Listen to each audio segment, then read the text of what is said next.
Imagine a world where dreams aren't just fleeting glimpses, but destinies within your grasp. In this universe, every sunrise offers a golden chance, and every obstacle is a stepping stone to your greatness. At the core of this realm of endless possibilities stands a timeless guide, a compass for the soul eager to reach new heights. Pushing to the Front by Orison S. Marden. In this inspiring book, Marden invites you on a transformative journey, leading you through vivid landscapes of self-discovery and triumph over adversity. With eloquent wisdom, he unveils the hidden powers of the human mind and spirit, showing you how to unlock your inner strength and potential. Picture yourself holding a map that guides you through the maze of doubt and uncertainty, directing you toward a life of purpose and achievement. As you turn its pages, you'll encounter stories of individuals who, like you, began with humble dreams and navigated through uncertainty to rise to greatness. Each chapter pulses with words of inspiration, awakening the dormant potential within and sparking a fire that illuminates your path to success. Let Pushing to the Front be your beacon, lighting the way through your darkest moments and fueling your drive toward triumph. Discover that your true potential isn't a distant goal, but a journey that begins the moment you dare to dream. And more importantly, take action. First, be a man. What is most needed today are virile men. We don't want more of the pious benevolence we already have in abundance. We want men who will do right, even if the sky falls, who believe in God and confess Him. W.J. Dawson. Everyone cries, "Where is the man who will save us?" We need a man. Don't look too far for that man. He is within reach. That man is you. It's me. It's each of us. How do you build yourself as a man? Nothing is more difficult if you don't know how to will it. Nothing is easier if you do. Alexandre Dumas. I thank God for being a Baptist, said a small doctor of theology as he climbed a step at a convention. Higher! Higher! Shouted a man from the crowd. We can't hear you. Climb higher, said another. I can't, replied the doctor. Being a Baptist is the highest thing one can aspire to. But there is something higher than being a Baptist.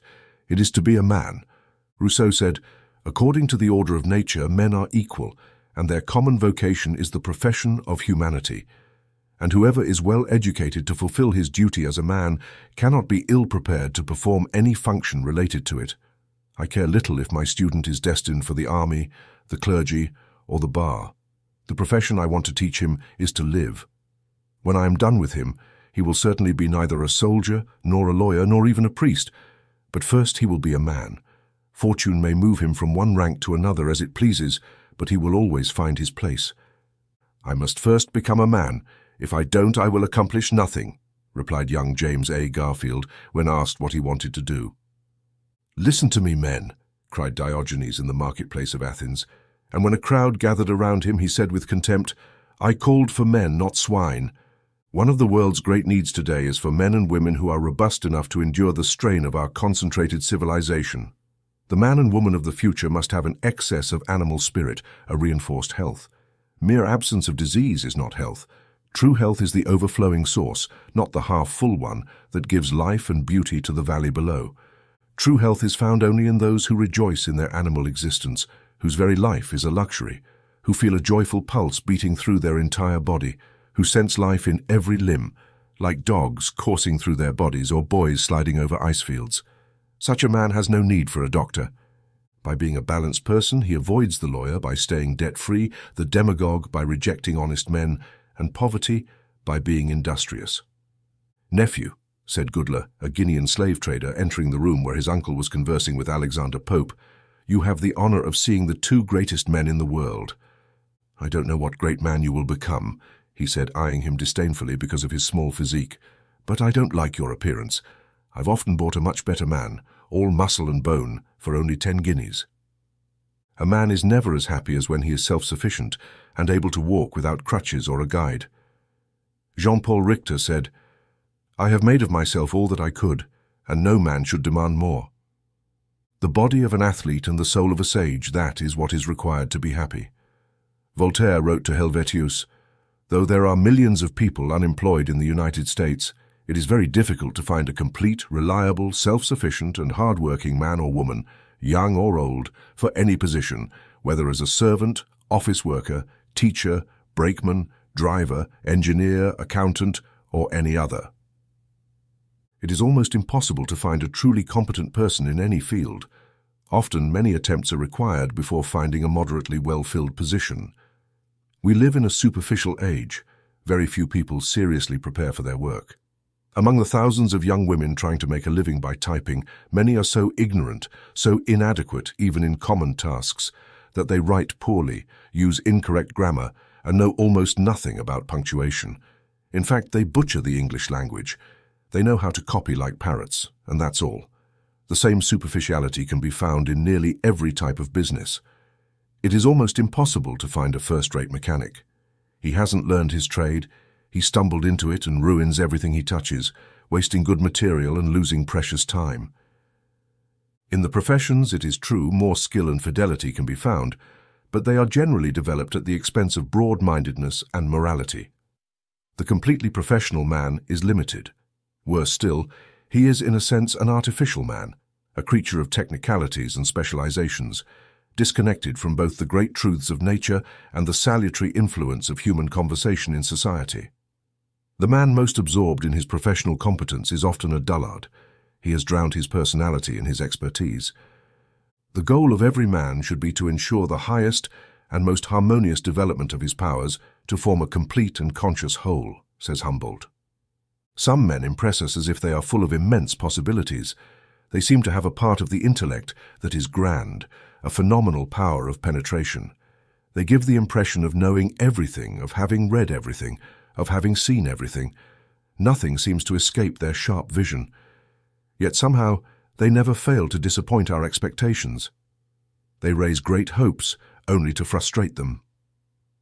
These are men who promise much but never deliver. There is an indefinite belief within their composition. What the world needs is a preacher broader than his pulpit, who does not see humanity as an ideal of white linen and disproves the saying that the human race is divided into three classes: men, women, and ministers. He must see his congregation not from the perspective of old theology books and dusty cobweb-filled creeds, but as the merchant in his shop, the salesman conducting business, the lawyer arguing before the jury, the doctor at the bedside of the sick. In other words, he must see the great pulsing, agitated, competitive, scheming, ambitious, impulsive, and tempted mass of humanity as one of its members, who can live, see with their eyes, hear with their ears, and feel their sensations. The world has a permanent sign hanging at the door of every profession, trade, and vocation: wanted, a man. A lawyer is wanted who does not become a victim of his specialty, a mere walking burden of precedents. A merchant is wanted who does not talk about markets everywhere he goes. A man should be so great in his vocation, so broad and symmetrical in his culture, that he does not discuss markets in society, that no one suspects how he earns his living. Nothing is more evident in this age of specialization than the narrowing, paralyzing, and mutilating influence of trades or professions. Specialization facilitates commerce and promotes efficiency in professions, but it often limits individuals. The spirit of the age tends to condemn the lawyer to a narrow life of practice, the businessman to a mere career of money-making. Think of man, God's greatest creation. Can he spend his life beside a screw-making machine without anything enhancing his individuality, his genius, his ability to balance, judge, and decide? He stands there year after year until he seems to become just another part of the machine. His powers, through lack of exercise, shrink to mediocrity and inferiority, until he ultimately becomes a piece of the machinery he maintains. We are looking for a man who does not lose his individuality in a crowd, a man who has the courage of his convictions, who is not afraid to say no, even when everyone else says yes. We are looking for a man who, though driven by a powerful purpose, does not allow one great faculty to shrink, paralyze, deform, or mutilate his manhood. Someone who does not let the excessive development of one faculty damage or paralyze his other faculties. We are looking for a man who is greater than his vocation, who considers it a low estimation of his occupation to see it simply as a way to earn a living. We are looking for a man who sees in his trade self-development, education and culture, discipline and instruction, character and humanity. Just as nature tries to incite us to obey her laws by rewarding us with health, pleasure and happiness, and punishes their violation with pain and illness, She also uses every means to push us to develop the great possibilities she has implanted in us. She urges us to struggle, under which lie all the great blessings, and entices us with brilliant rewards that we can almost touch, but never quite possess. She hides her goals of discipline behind trials, the distortion of character through suffering, casting a glow and glimmer on the future so that the hard, dry facts of the present do not discourage us, causing her to fail in her great purpose. How else could nature draw youth away from the charms that surround young life? She must resort to images of future happiness and greatness in their imagination, so they chase their dreams until she decides to fulfill them, just as a mother teaches her baby to walk by holding a toy at a distance, not so the child can reach the toy, but to develop their muscles and strength. Nature, in the same way, goes ahead of us throughout life, tempting us with ever brighter toys, but always with a purpose in mind, the development of the person. In all great paintings by the masters, there is an idea or a figure that boldly stands out above everything else. Every other idea or figure on the canvas is subordinate to this main one and finds its true meaning in relation to it. They all move toward the central idea and find their true expression there. In the same way, in God's vast universe, every object in creation is but a signpost pointing toward the central figure of the created universe, humanity. Nature writes this thought on every leaf, thunders it through every creation, exhales it from every flower, and makes it twinkle in every star. Open your heart, open your desires, let humanity enter, let happiness enter. Admit the boundless theater of thought from nothing to God. This is what makes a young man. Seize your opportunity. The winds that blow are only our servants when we hoist a sail. You must know that every admirable genius is merely a successful diver in this sea, whose bed of pearls belongs entirely to you, said Emerson. He who waits for the wind to die down, who never finds the right moment to sow, who watches the clouds, will never have time to harvest, wrote Helen Hunt Jackson. The secret to success in life is for a man to be ready for his opportunity when it comes, said Disraeli. Do your best where you are, and when that is accomplished, God will open a door for you, and a voice will call you, come up here to a higher sphere. Our great duty is not to see what is faintly in the distance, but to do what is clearly at hand, said Carlyle. When he was a child, General Grant recounted, one morning my mother found herself without butter for breakfast and sent me to ask for some from a neighbor. Entering the house without knocking, I overheard a letter being read from the neighbor's son, then at West Point, saying that he had failed his exam and would be coming home. I took the butter and returned home, but without waiting to eat breakfast, I went directly to our district's congressman, Mr. Hamer. There I said to him, "You are going to nominate me to go to West Point."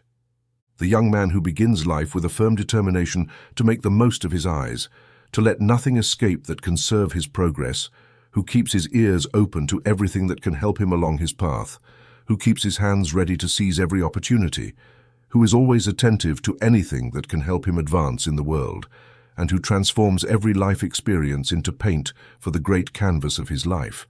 That man keeps his heart open to capture every noble impulse and everything that can inspire him. He is assured of living a successful life. There is no condition for this. If you are healthy, nothing can stop you from succeeding.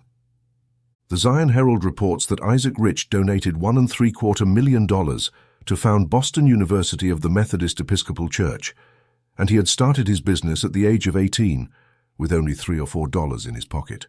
He had traveled from Cape Cod to Boston in search of something to do, waking early, walking far, observing closely, and thinking deeply. Soon, he had an idea. He bought 3 bushels of oysters, rented a cart, found a plank, bought 6 small plates, 6 iron forks, a 3-cent pepper shaker, and some other things. By 3 a.m., he was already on the boat to buy his oysters, which he carried 3 miles, setting up his plank near a market and starting his business. He sold his oysters as fast as he could get them, with a good profit. He continued this oyster and fish trade at that same market for 40 years, becoming the king of the industry and eventually founding a university. His success was the fruit of hard work and honesty. "Give me an opportunity and I'll prove my worth," says the fool in Hollywood. "But you've probably already had your opportunity and you neglected it," someone replied. "Well, boys," said a New York merchant to his 4 employees one winter morning in 1815, "it's good news. Peace has been declared. We must get to work. We'll have a lot to do, but we can do just as well as anyone else." He owned and co-owned several ships that had been decommissioned during the war, located 3 miles upriver, all covered in several inches of ice. He knew it would take at least a month for the ice to thaw for the season. Thus, the merchants of other towns, whose ports were clear, would have time to reach foreign markets before him. His decision was instant. "Reuben," he said to one of his employees, "gather as many workers as possible to head up to the Charles River. Find the captain and tell him I want him immediately. John, hire half a dozen teamsters for today and tomorrow. Stephen, find all the chisels and caulkers you can and hire them for me." The merchant set out himself to provide the necessary tools to break the ice. Before noon, more than 100 men were 3 miles from the river, clearing the ice from the ships and cutting large blocks of ice, which they then pushed beneath the main mast to open a channel. The roofs of the ships were torn off, and the sound of caulkers' mallets echoed like a hailstorm. Loads of rigging were carried over the ice. Workers moved back and forth with belts and knives. Sailmakers worked hard with their needles, and the whole scene was one of unusual movement, activity, and well-directed labor. By nightfall, the ships were floating and advancing slightly in the channel. In 8 to 10 days, their rigging was hoisted, the upper structure was caulked, and everything was ready to set sail. Merchant A thus succeeded in competing with merchants from the open ports. Significant and rapid profits rewarded his enterprise, while his slanderous neighbors spoke of his luck. But as the writer from whom we draw this story says, Mr. A had known how to seize his opportunity, and that was the secret of his good fortune. A woman from Baltimore had lost a diamond bracelet at a ball and thought it had been stolen from her cloak. Years later, while wandering the streets near the Peabody Institute, looking for money to buy food, she cut an old worn cloak to make a hood when she suddenly discovered the bracelet in the lining of the cloak. She had been living in poverty with $35, unaware that the fortune was already in her possession. Many of us who think we are poor are in fact rich in opportunities, if only we could see them, rich in possibilities all around us, in faculties worth more than diamond bracelets, and in the full power to do good. In our large eastern cities, it has been discovered that at least 94 out of 100 people found their first fortune at home or nearby, by meeting common, everyday needs. It is a sad day for a young man who can see no opportunity where he is and thinks he could do better elsewhere. Several Brazilian pastors organized a group to search for gold in California, and they brought a handful of pebbles to play checkers during the trip. Upon arriving in Sacramento, after discarding most of the pebbles, they discovered they were all diamonds. They returned to Brazil, but the mines had already been exploited and sold to the government. "I'll do it," he exclaimed, jumping up. Upon examining the chair, he discovered a large quantity of rattan discarded by merchant ships from the East Indies, whose cargoes were wrapped in this material. He then began making chairs and other furniture from rattan, astonishing the world with what he had made from what was once thrown away. While this man dreamed of success, Alexander, at that same moment, fortune awaited him, simply due to his ingenuity and hard work. If you want to become rich, study yourself and examine your own desires. You will see that millions of people have the same desires and needs. The safest trade is always connected to humanity's basic necessities. They need clothing, shelter, food. They want comfort, conveniences of all kinds for their use and pleasure, as well as luxury, education, and culture. Any man who can meet a great need of humanity, improve some process used by people, satisfy a demand, or contribute in any way to their well-being can make a fortune. However, it is harmful to great success to engage in a business solely because it is profitable. If the vocation does not meet a human need, if it is not healthy, if it is degrading, or if it is narrow, do not touch it. A selfish vocation is never truly profitable if it debases humanity, ruins affections, restricts mental life, kills charity, and dries up the soul. Do not touch it. Instead, choose an occupation that, if possible, is the most useful to the greatest number of people. It is estimated that 5 out of 7 manufacturers who became millionaires started by making themselves, with their own hands, the items that made their fortune. One of the greatest obstacles to advancement in life is the lack of observation and the reluctance to apply oneself. A keen and cultivated observation will see a fortune where others see only poverty. An observant man whose shoelace eyelets were broken, but who could not afford to buy another pair, said to himself, "I will make a metal hook for the laces that can be riveted onto the leather." He succeeded, And today he is a very rich man. An observant barber from Newark, New Jersey thought he could improve scissors for cutting hair. He invented the hair clipper and became very wealthy. A man from Maine called from the hayfield to do laundry for his invalid wife, who knew nothing about washing clothes, invented the washing machine and made a fortune. A man suffering terribly from a toothache said to himself, there must be a way to fill teeth to avoid the pain, and he invented gold fillings for teeth. The great things of the world have been achieved by men of great resourcefulness. Necessity has been the great teacher of the human race, the mother of all great inventors. Ericsson began constructing a screw propeller in a bathroom. John Harrison, the great inventor of the marine chronometer, started in the attic of an old barn. Fitch assembled the parts of America's first steamboat in the vestry of an old church in Philadelphia. McCormick started making his famous reaper in an old mill. The first model of a dry dock was designed in an attic. Clark, the founder of Clark University in Worcester, Massachusetts, built his great fortune by making toy wagons in a shed. Opportunities surround us everywhere. The forces of nature are waiting to be harnessed for the service of man, like lightning, which for centuries tried to attract our attention to electricity, a force capable of carrying out heavy tasks and enabling us to develop the capacities God has given us. Latent power is everywhere, waiting for the observant eye to discover it. First, it is necessary to determine what people need and then meet that need.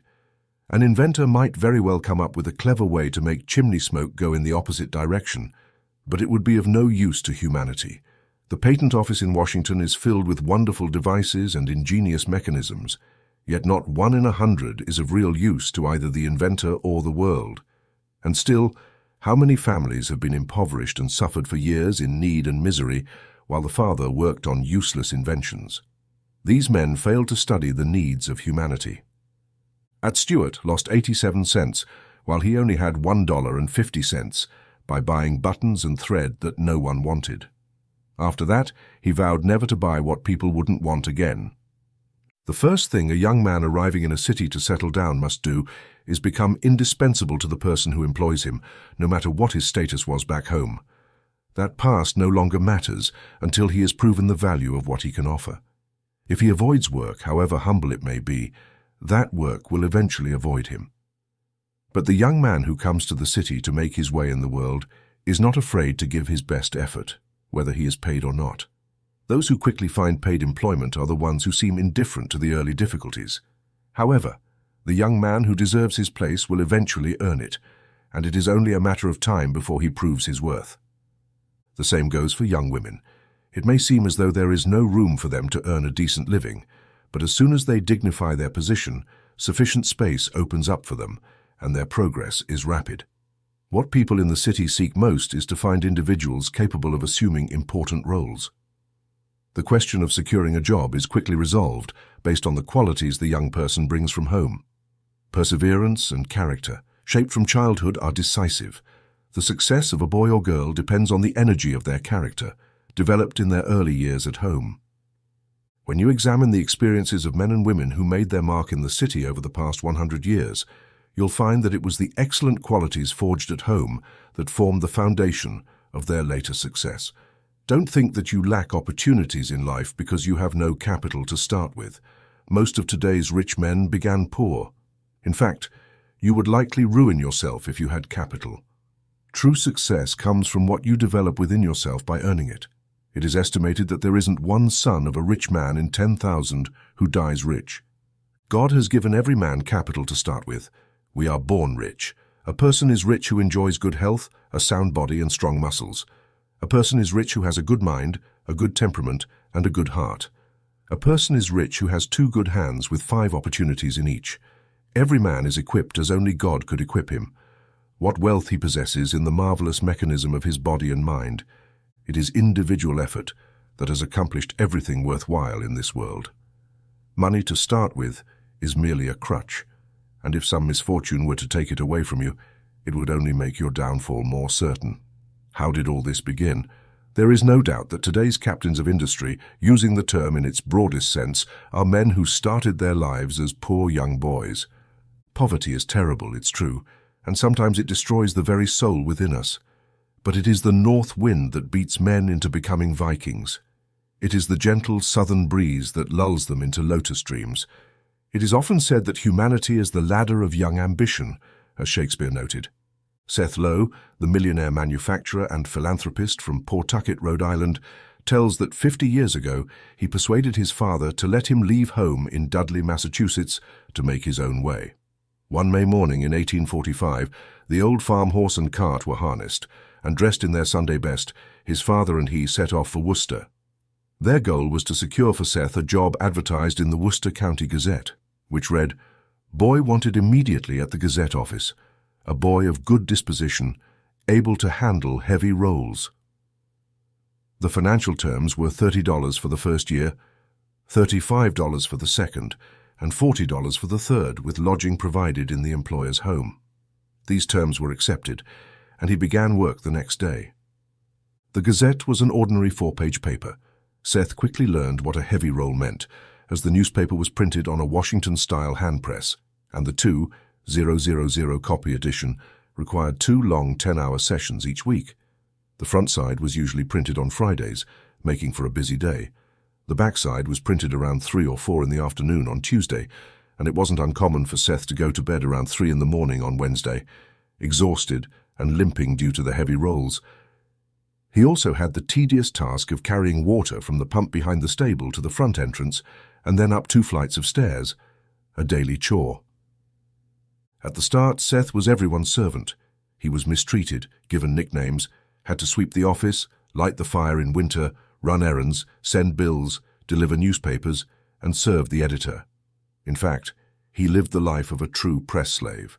But once he proved that he had learned how to set type and operate the press, he was promoted, and another boy was hired to replace him. That was his first success. From that day, he never had to ask anyone to find him a job or position, and he never used a letter of recommendation. But when important jobs came up, potential employers had every opportunity to learn about his skills and character. If some young people get discouraged easily, I hope his story will give them courage and strength. It's a long and difficult road at first, but like a ship on the ocean, you must set your course for the place where you hope to land and take advantage of all favorable circumstances. Don't wander around the city in that extravagant outfit. Let me give you an order to buy some new clothes, his employer once told him. Seth looked at his clothes as if he had never realized how shabby they were and replied, "You see, Mr. Sterrett, my father is in a new situation, and I want to help him as much as possible." In 7 months, he had spent only $6 on personal needs and was to receive $135 from Judge James for substitute work. He kept only $15 for himself and gave the rest to his father, with whom he had moved to Vermont. At 21, though tall and thin with taupe-colored hair, a pale face and a nasal voice, Seth decided to try his luck in New York City. With his bundle of clothes on a stick over his shoulder, he walked 70 miles through the woods to Buffalo, took a boat along the canal to Albany, and then sailed down the Hudson on a barge, arriving in New York just at sunrise on August 18th, 1831. For days, he wandered the streets, entering dozens of buildings, asking if they needed help, but the answer was invariably no. His peculiar appearance led many to think he was a runaway apprentice. One Sunday at his boarding house, he heard that printers were needed at the West Printing Press. On Monday morning, he was at the door at 5 a.m., asking the foreman for a job. Although the foreman didn't know if the country novice could handle the polyglot will that needed typing, he gave Seth a trial. However, the owner objected to the young man's presence and told the foreman to let him go after his first day of work. But that evening, Seth showed a proof of the biggest and most accurate job that had been done in 10 years. He would later become a partner in a small printing company, found the New Yorker, the best weekly paper in the United States, although it wasn't profitable. Later, he created the Log Cabin, reaching a fabulous circulation of 90,000 copies. He started life with less than nothing, as he didn't even own his own body and was destined before birth to repay his master's debts. To reach the starting point of the poorest white boy, he had to climb a considerable distance, equivalent to what the latter would need to ascend if he wanted to become President of the United States. He only saw his mother 2 or 3 times, and always at night, when she would walk 2 miles to spend an hour with him before returning to the field at dawn. He didn't have the chance to study because he had no master, and the plantation forbade slaves from learning to read and write. But somehow, without his master noticing, he managed to learn the alphabet from scraps of paper and medical calendars, and from that moment, nothing could limit his career. He put thousands of white children to shame. He escaped slavery at 21, fled north, and worked as a dock worker in New York and New Bedford. In Nantucket, he was given the opportunity to speak at an anti-slavery meeting, where he made such an impression that he was appointed an agent of the Massachusetts Anti-Slavery Society. While he traveled to give lectures, he studied with all his might. He was sent to Europe to lecture and gained the friendship of several Englishmen who gave him $750, with which he bought his freedom. He ran a newspaper in Rochester, New York, and later led the New Era in Washington for several years. He became a prominent figure in the District of Columbia and the first man of color in the United States to be respected nationwide. He died honored by all in 1895. "What has been done can be done again," said the young man without opportunities, who became Lord Beaconsfield, the great Prime Minister of England. "I am not a slave, I am not captive, and with energy I can overcome even greater obstacles." His Jewish blood flowed in his veins, and everything seemed to be against him, but he remembered the example of Joseph, who became Prime Minister of Egypt 4,000 years ago, and of Daniel, who became Prime Minister of the greatest despot in the world 5 centuries before the birth of Christ. He rose through the ranks of the lower, middle, and upper classes to reach the pinnacle of political and social power. Rejected, scorned, ridiculed, and jeered at in the House of Commons, he simply said, "My time will come." And it did. The young man, without any chance but with a determined will, held the scepter of England for a quarter of a century. "I learned grammar when I was a simple soldier earning 6 pence a day," said William Cobbett. "The edge of my bunk, or the guard bed, was my seat for study, my backpack was my bookshelf, and a board across my knees was my desk, and it barely took a year of my life. I had no money to buy candles or oil in the winter. Often, my only light at night was the fire, and even that only when it was my turn. To buy a pen or a sheet of paper, I had to give up part of my food, even though I was half-starved. I had no private time, and I had to read and write amid the laughter, songs, cries, and shouts of at least 20 of the noisiest men, all while they were free from control. One must not forget the penny I sometimes had to spend for a pen, ink, or paper. That penny, alas, was a large sum for me. I was as tall as I am today and in excellent health, with a strong constitution. The only money available to us at the market was 2 pence a week for each man. I vividly recall one time when, after paying all necessary expenses on a Friday, I thought I had saved half a penny to buy a herring in the morning. But when I undressed that night, hungry to the point of not being able to bear life anymore, I discovered that I had lost that halfpenny. I buried my head under the miserable blanket and cried like a child. If under such circumstances I could accomplish that task, there should be no young man in the world who can find an excuse for not succeeding. "I've talked with great men," said Lincoln to his friend Greene, according to McClure's magazine, "and I don't see how they differ from others." He decided to go public with his ideas and spoke of his plans to his friends. To practice the art of oratory, he would walk 7 or 8 miles to debating clubs.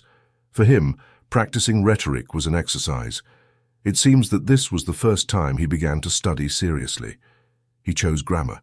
He sought out Master Graham, the school director, and asked for advice.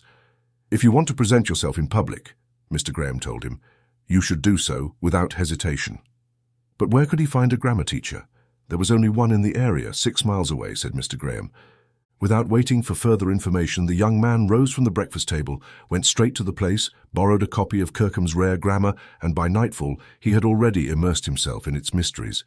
From that moment on, for weeks, he devoted every spare moment to mastering the book's contents.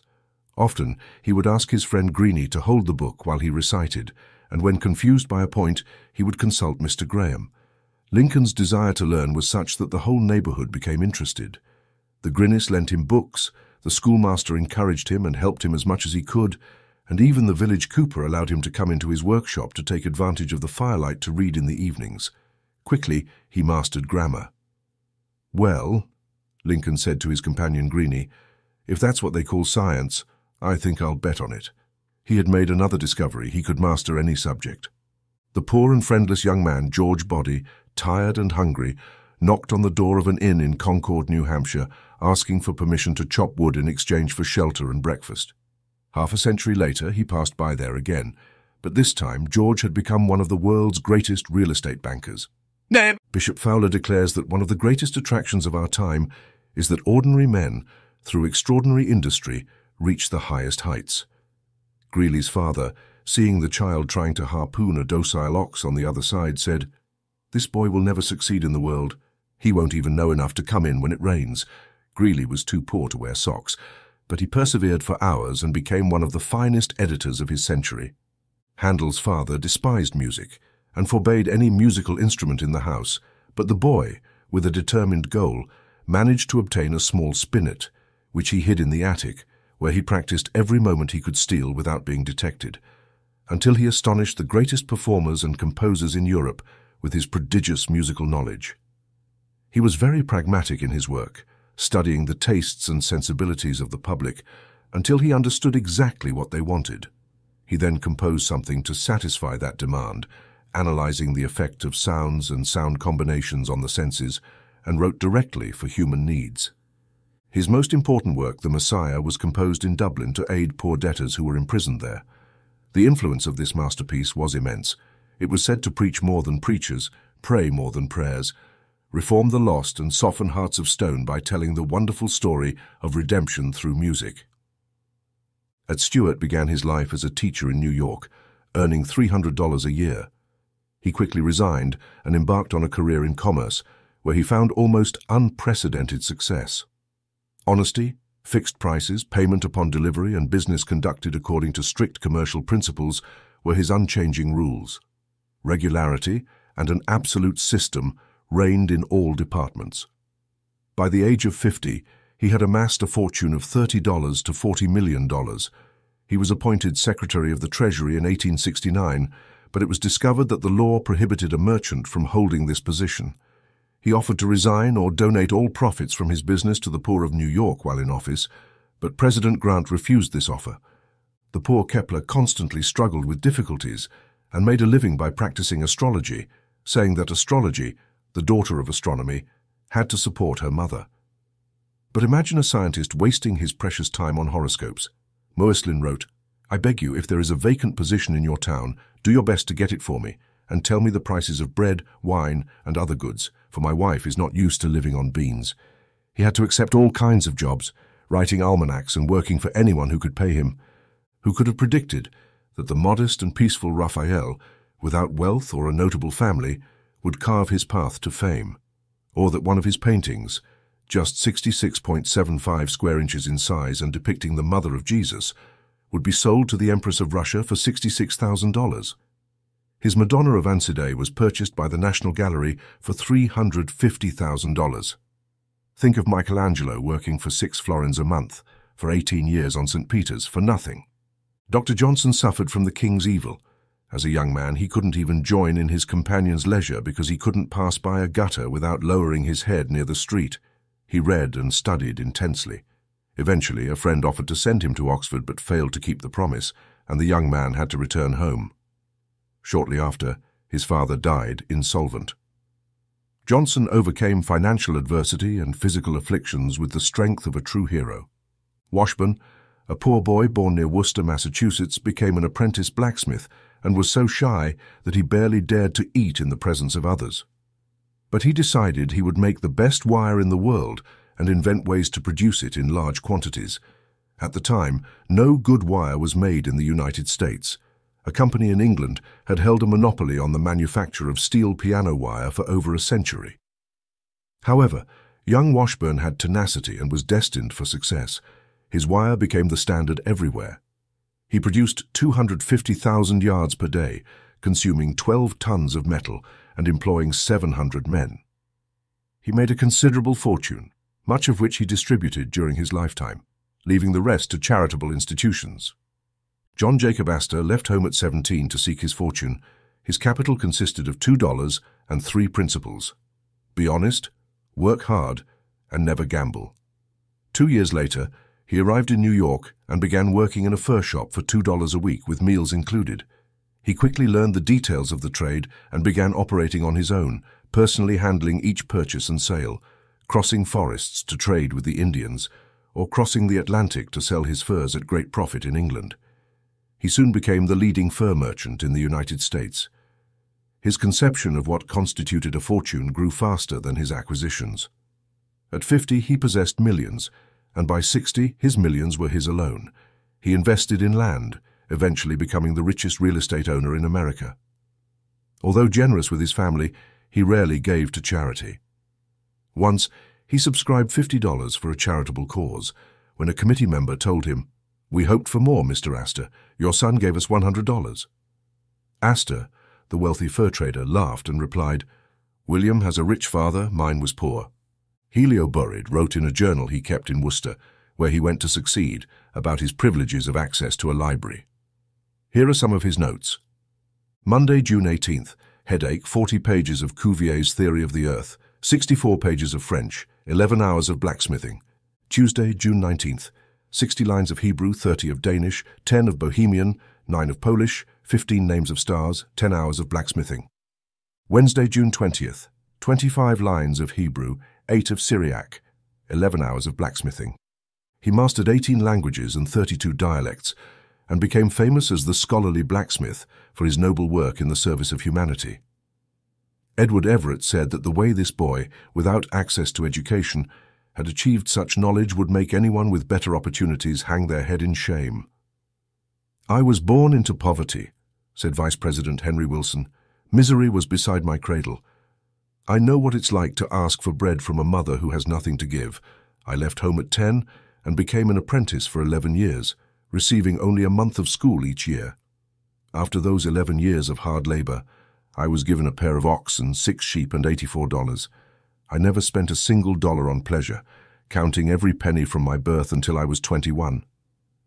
I know what it's like to walk miles, exhausted, asking my companions for permission to work. The first month after turning 21, I went into the woods, led a team, and cut logs for a mill.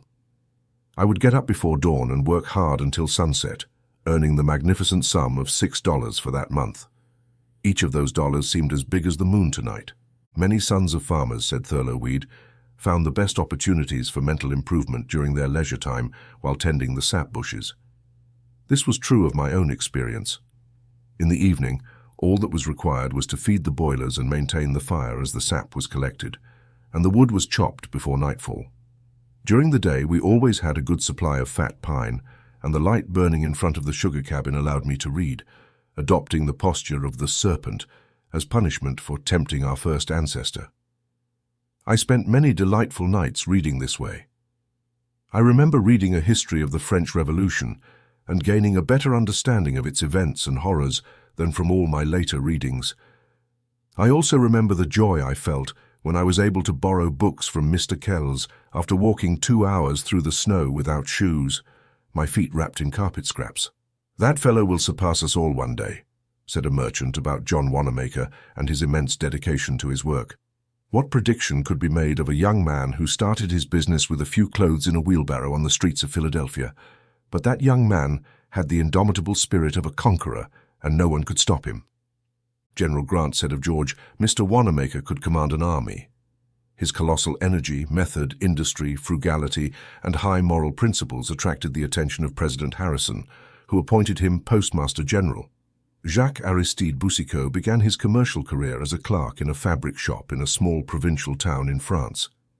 A few years later, he moved to Paris, where he prospered so quickly that by 1853 he became a partner and then the sole owner of Le Bon Marché, which was then just a small shop.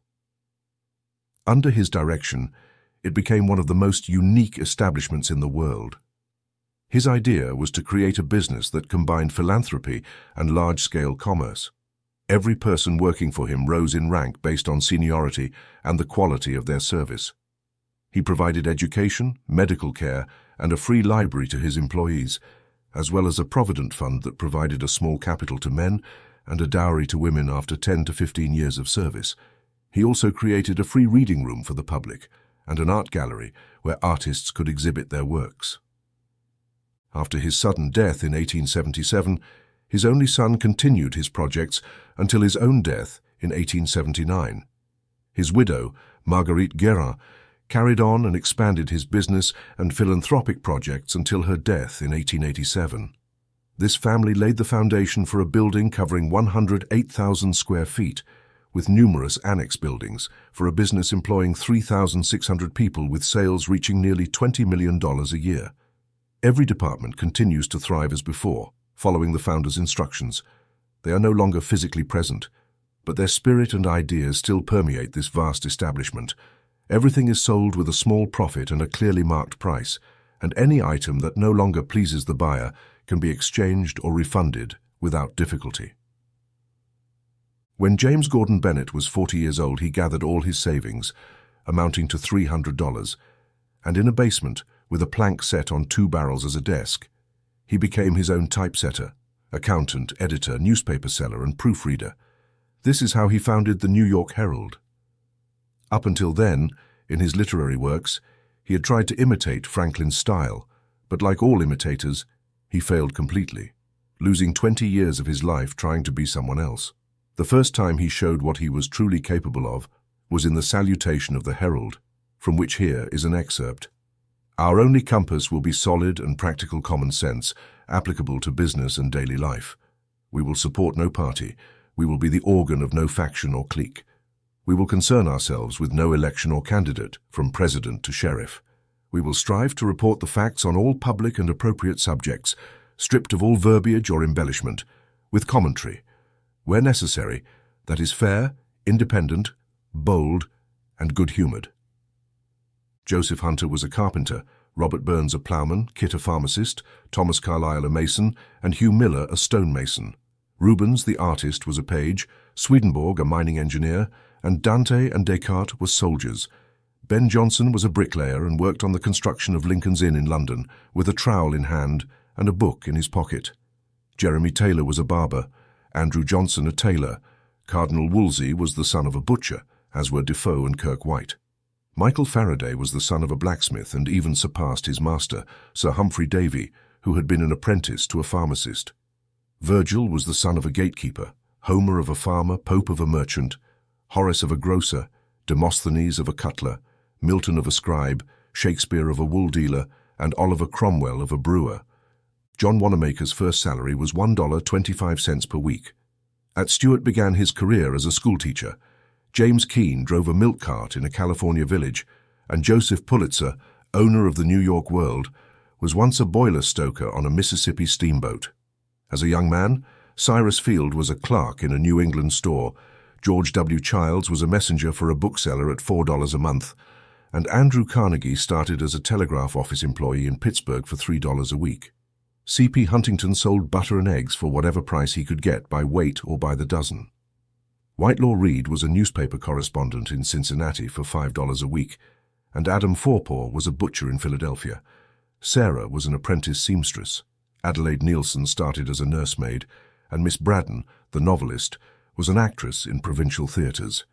Charlotte Bronte was the daughter of a poor man, and in his work Man of Business, Mr. W.V. Stoddart tells a characteristic story of the late Leland Stanford. At the age of 18, his father bought a plot of forest, but could not afford to clear it as he wished. He told Leland he could keep whatever he earned by selling the wood if he cleared the land. At that time, a new market for firewood had emerged. Leland took some money he had saved, hired other woodcutters to help him, and sold more than 2,000 cords of wood to the Mohawk and Hudson Railroad, making a net profit of $2,600. He used this sum to fund his law studies, and as Mr. Stoddart said, he found his way to the bar through logs. It is said that Benjamin Franklin's career is an inspiration to any young man. When he left school for good, he was only 12 years old. At first, he just read, but he quickly realized that reading alone would not make him an educated man, and he immediately put this realization into practice. In school, he had twice failed to grasp arithmetic and eventually gave up, seeing it as an insoluble puzzle. Thus, he left school barely able to read or write, but by the age of 14 he took up Cocker's arithmetic, which had confounded him in school for the third time, and this time he mastered it easily and with pleasure. He then learned the rudiments of geometry through a work on navigation, and thus discovered the inexhaustible charm of mathematics. It is said that he followed a familiar path in acquiring the art of composition, in which he ultimately surpassed most men of his time. At the age of 16, he wrote so well that some articles he anonymously sent to his brother's newspaper were believed to have been written by the most learned men in the colony. Henry Clay, the son of a miller, was one of 7 children of a widow too poor to send him to any other school than a common country school, where he learned only the 3 R's. But he used every spare moment to study without a teacher, and he later became a king among self-taught men. The most successful man is the one who has triumphed over obstacles, disadvantages, and discouragements. Charles Goodyear, in his rough laboratory, endured poverty and failure until the pasty rubber finally hardened. Edison, waiting for his moment in the baggage car and at the printing press, finally saw that mysterious light and power come at his command. Carey, on his shoemaker's bench, nurtured a grand project that eventually led him to bring a message of love to India. These examples are the true symbols of success. The greatest treasure in life, a man's supreme fortune, is to be born with a natural inclination for an activity that fills him with happiness. Emerson said, "The art of putting the right man in the right place is perhaps the first in government science, but the art of finding a satisfying position for the unsatisfied is the most difficult." A famous thought of Socrates says that if all the miseries of humanity were thrown into a common pot to be distributed equally, those who currently consider themselves the most miserable would prefer to take back the share they already possess rather than the one they would receive in this distribution. A man never develops personal power and moral resistance when he is out of his natural place. If he grows, it will be a narrow, unidimensional and atrophied growth, not a virile growth. Nature abhors the slightest perversion of the natural attitude or deviation from the sealed orders that accompany every soul in this world. A man out of his natural place is not half a man. He feels little virility, lacks self-respect, and therefore cannot be respected. You can enter all kinds of horses in a race, but only those that have a natural adaptation to speed will set records. The others will only ridicule their awkward and unnatural efforts to win. How many lowly lawyers and family judges ridicule themselves trying to speed along the track of the law, where courts and juries mock them? The effort to redeem themselves from contempt may allow them, through unnatural efforts, to become quite passable, but those same efforts, aligned with their strength or adaptation, will transform them into kings in their domain. "Jonathan," Mr. Chase said, when his son announced to him that he was almost prepared for university, "you will go down to the machine shop on Monday morning." It took many years before Jonathan left the shop to carve his own path and become a man of great influence as a United States Senator for Rhode Island. Galileo was sent to the University of Pisa at the age of 17 with the strict order not to neglect medical subjects in favor of studying philosophy or literature.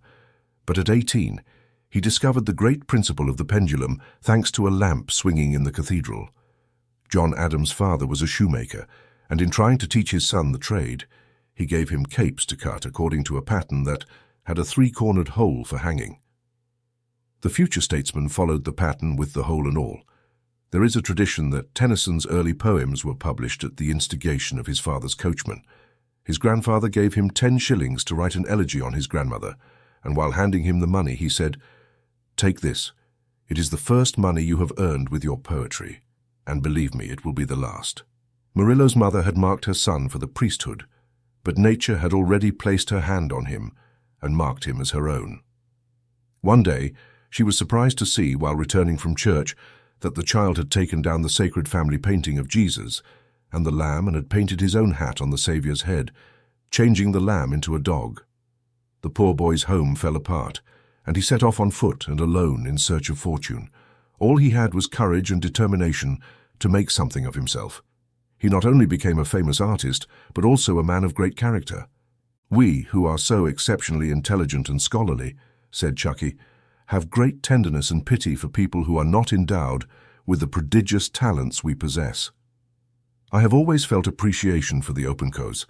Those from my school days were among the most pleasant companions, and did not turn out to be the most boring in life at all, while many young men who could recite Latin hexameters by the dozen and interpret Greek with some ease are no better than pale hypocrites, now with a penny more brain than they had before they let their beards grow. In the winter of 1824, a great flood occurred in the town of Sidmouth. The tide rose to a terrible height. Amid this sublime and terrible storm, one saw Dane Partington, who lived on the beach, at his door with a broom and skates, wiping the seawater and vigorously pushing back the Atlantic Ocean. The Atlantic awoke, and Mrs. Partington's spirit rose, but it need not be said that the struggle was unequal. The Atlantic Ocean triumphed over Mrs. Partington. She was excellent in a pond or on a boat, but she should not have meddled in a storm. How many Partingtons of all sexes and in all fields of life are like that? The young swan is agitated and anxious until it finds the element it has never seen before. Then, with its neck curved between its proud white wings, it swims in its medium with feet of home. What a miserable failure was that of the painter Haydn. He thought he had failed because of the ingratitude or injustice of the world, but his failure was entirely due to the fact that he was out of his natural place. His bitter disappointments from his half-successes were truly lamentable, for to him they were more than failures. He had no sense of color whatsoever, and yet he went through life with the illusion of being an artist. "If it is God's will to take one of my sons by death, I hope it will be Isaac," said the doctor's father to Isaac Barrow. "Why do you say the same thing to that fool 20 times?" asked John Wesley's father. "Because," replied his mother, "if I had only told him 19 times, all my work would have been lost. He will understand and remember it." A man out of his natural place may succeed in earning a living, but he has lost the vitality, energy, and enthusiasm that are so natural for a man in his natural place. With his breath, he is a worker, but he works mechanically and without heart. He does it to provide for himself and his family, not because he cannot avoid working. The scene does not occur 2 hours before he realizes it. A man out of his natural place is constantly looking at his watch and thinking about his paycheck. If a man is in his place, he is happy, cheerful, energetic, and resourceful. The days are too short for him. All his faculties agree with his work. They say yes to his occupation. He is a man. He respects himself and is happy, for all his faculties are engaged in his natural sphere. One should not compromise one's faculties. One should not diminish legal insight on a farm. One should not suppress the oratorical talents of a lawyer in a shoemaker's shop, nor stifle the exuberance of physical strength, visions of golden harvests and bloodied cattle amid the beloved life of the countryside in the cold and dry studio of the clerk who composes sermons to put the congregation to sleep. Being out of place is demoralizing for all the powers of virility. One cannot deceive nature in its purpose. If it has directed all the currents of your life toward medicine or law, you will be nothing but an amateur in anything else. Will and application cannot transform a farmer into a born painter, just as a heavy draft horse cannot become a racehorse. When faculties are not used in line with their strength, they become demoralized, weakened, and deteriorate. Self-respect, enthusiasm, and courage fade away. One becomes unenthusiastic, and success is impossible. Scott was nicknamed the Great Mulehead while he was at Edinburgh School. Grant's mother called the future general and president Useless Grant because he was very clumsy and boring. Erskine finally found his place as a lawyer and was very successful in that profession. Had he remained in the Navy, he would probably never have made a name for himself. When he was elected to Parliament, his elevated spirit was chilled by the icy sarcasm and disdainful indifference of Pitt, whom his friends had hoped to see destroyed. But he returned out of his place, stripped of his magical power, and his eloquent tongue faltered due to the awareness of being out of his natural place. Gold failed as a trader, tanner, surveyor, and civil engineer before finding his footing in a railroad company. When his father was shown excerpts of James Russell Lowell's poem at Harvard in Rome, instead of rejoicing, James said, "He promised me when I left home that he would leave poetry behind and devote himself to books. I had hoped he would become less evasive. The world is filled with people at war with their positions. A man only grows when he develops along the line of his own individuality, and not when he tries to be someone else. All efforts to imitate another man, when there is no one like you in all creation since the mold was broken at your birth, are not only a ruin of your own mold, but also a mere delimiting echo. There is strength only within the boundaries of our own individuality. Nowhere else are we small, weak, and mere echoes, and even the echo of a great man is a lamentable contrast to the smallest human being who is himself.